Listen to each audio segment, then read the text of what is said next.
Okay, I suppose that this little talk is all about assessment. I have Who are you? um, in the SCA, I am Heinrich von Melk. Um, in mundane life, I am a teacher who's been working for 25 years in the California public school system. Okay, now you can go. Um, this class is about assessment. It is about the things that I've learned about assessment over the last 25 years of education experience and writing a lot of assessments and doing all that thing in the classroom. So I've got a couple points that I'm going to throw out there.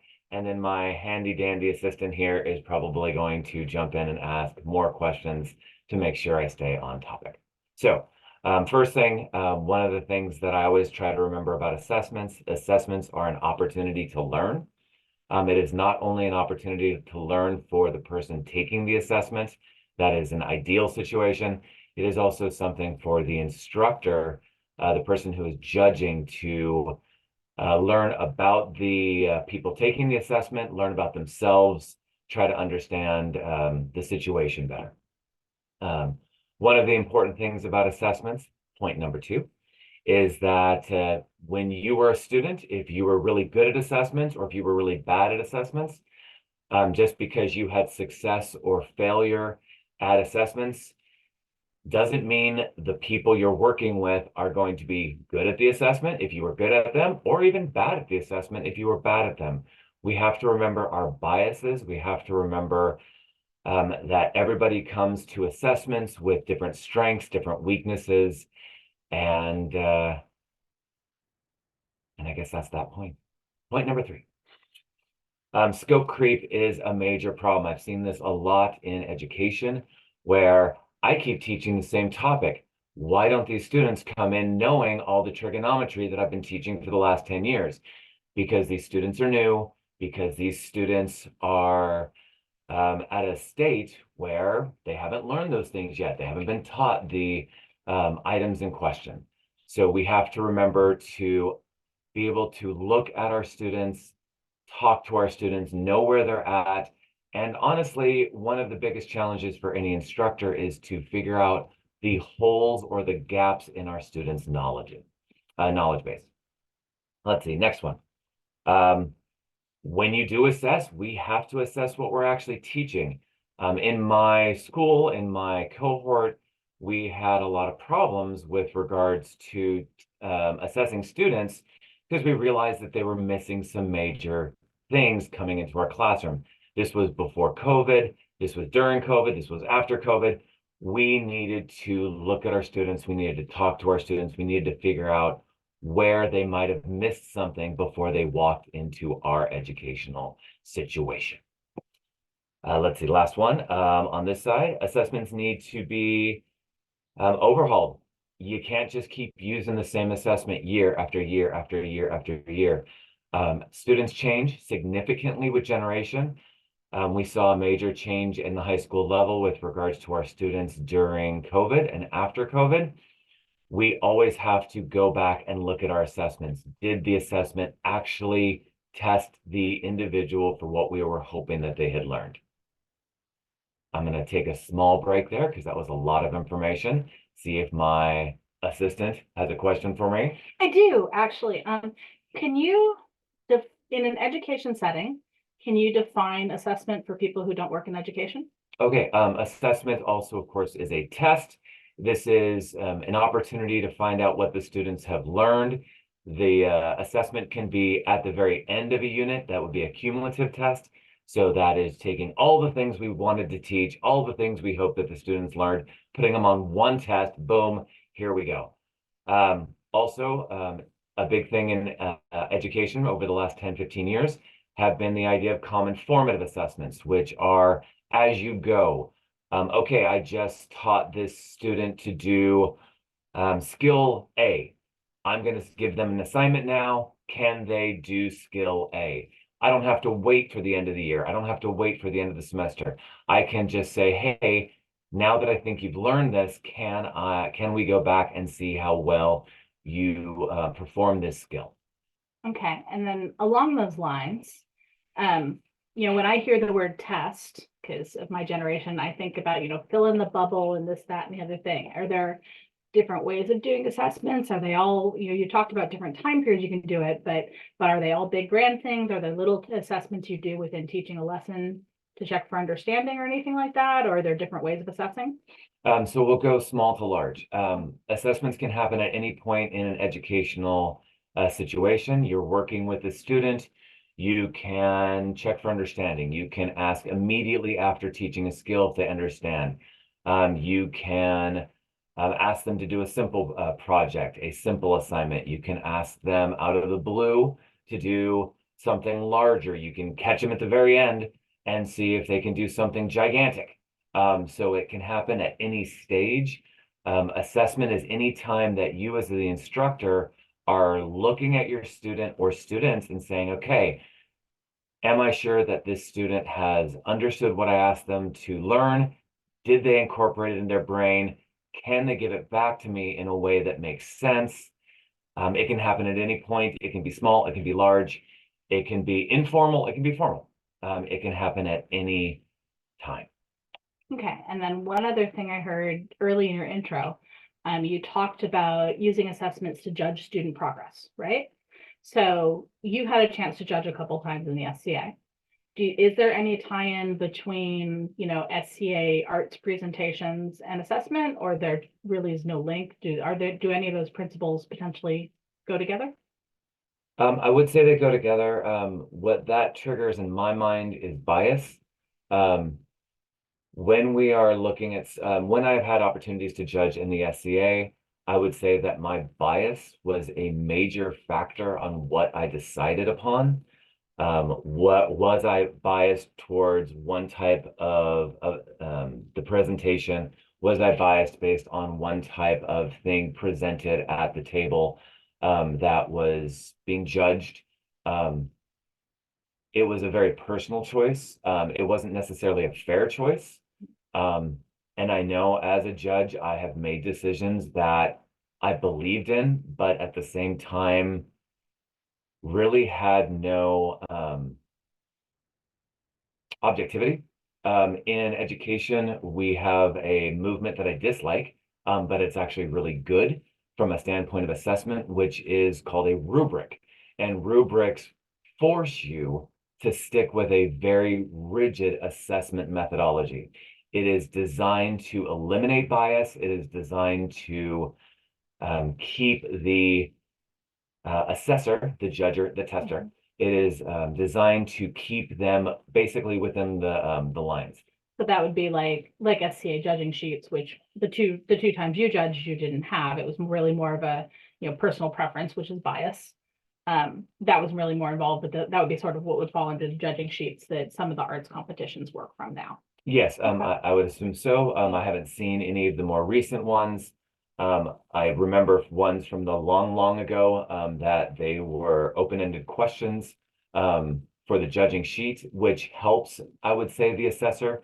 But the modern educational rubrics are grading things on a 1 to 4 scale, and they're very specific on how the judge can go. There's enough language in each of the categories that the individual, it's very easy for multiple people to actually use a rubric and come up with the same answers.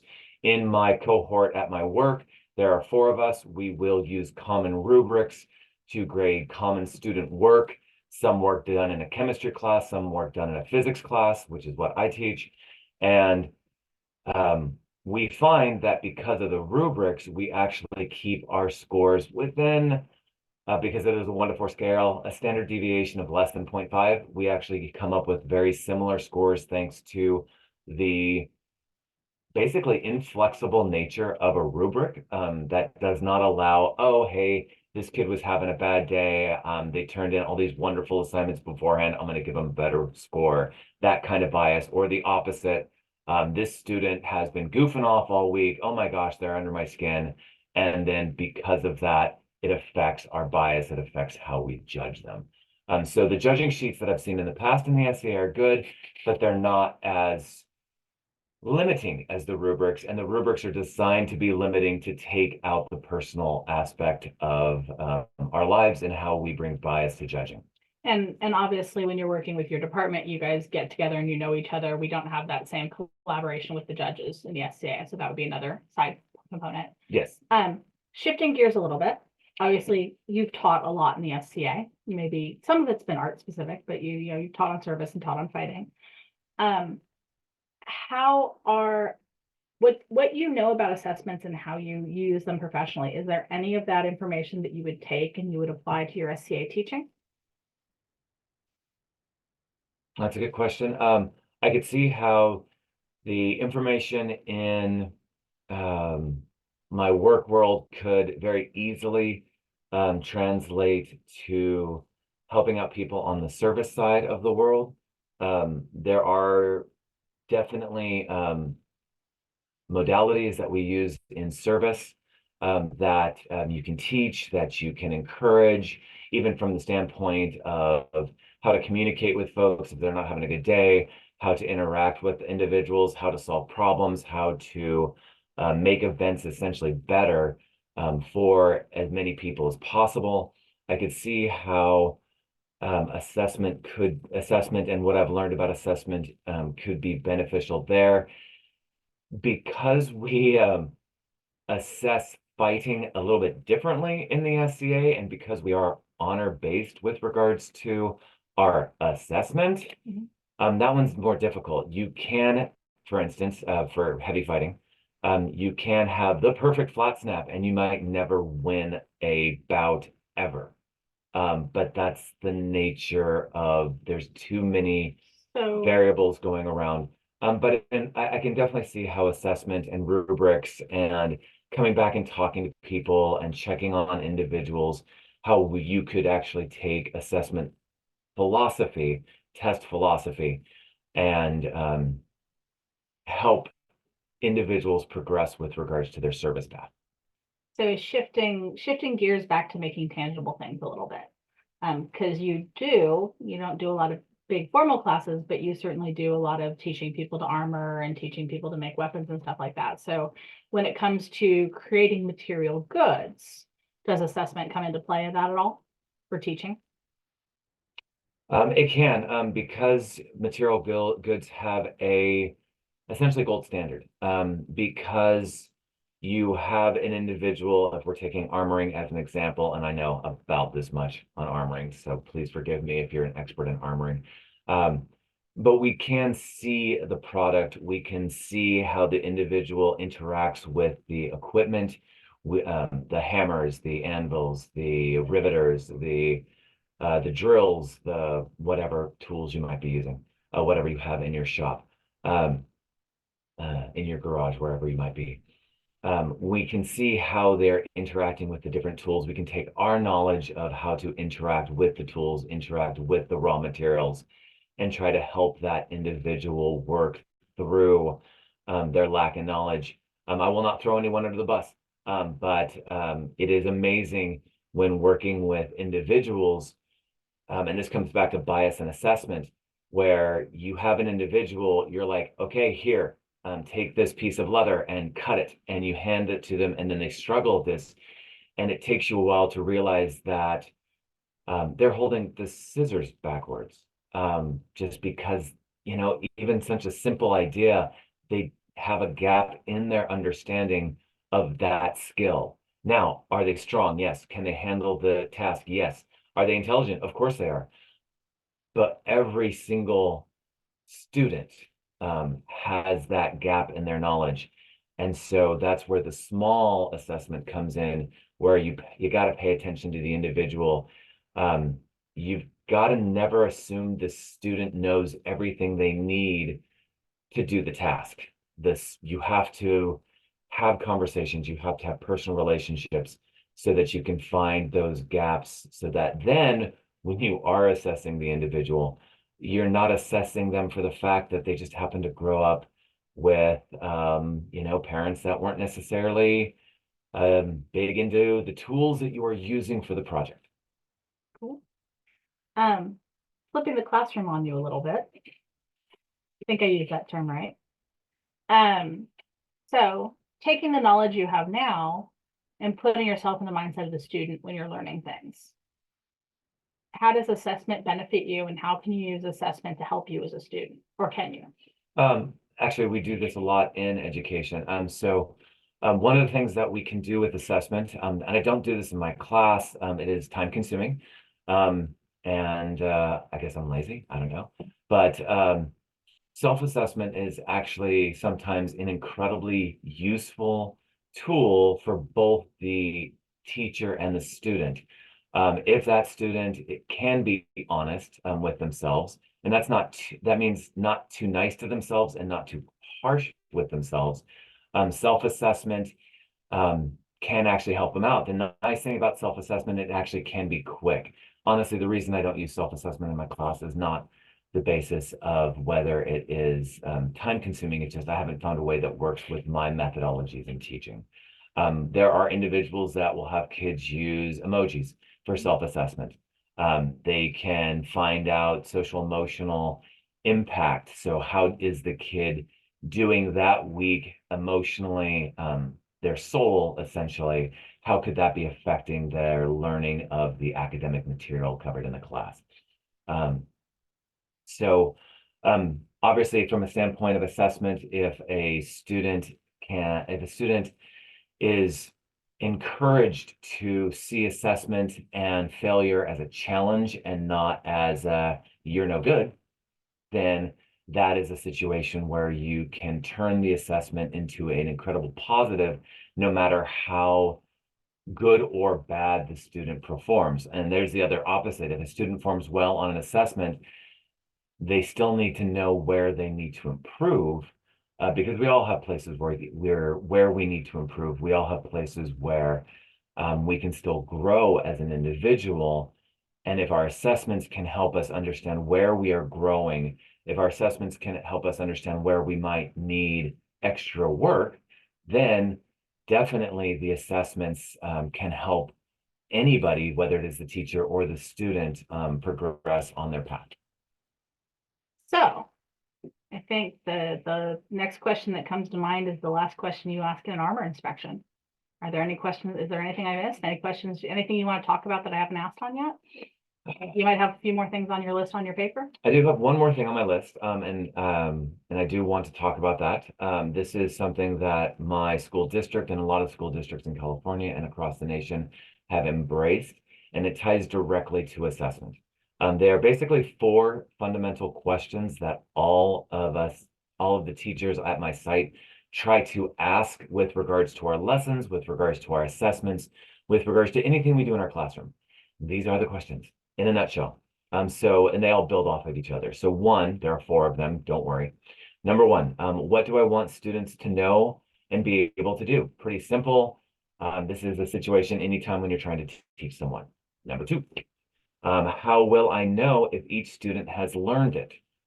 We have talked about assessments, obviously in school, we do multiple choice, we do project-based, we do essay, we do talk individually with the student. Basically, almost anything can be an assessment. It can be large, it can be small. Number 3, how will I respond if students don't learn it?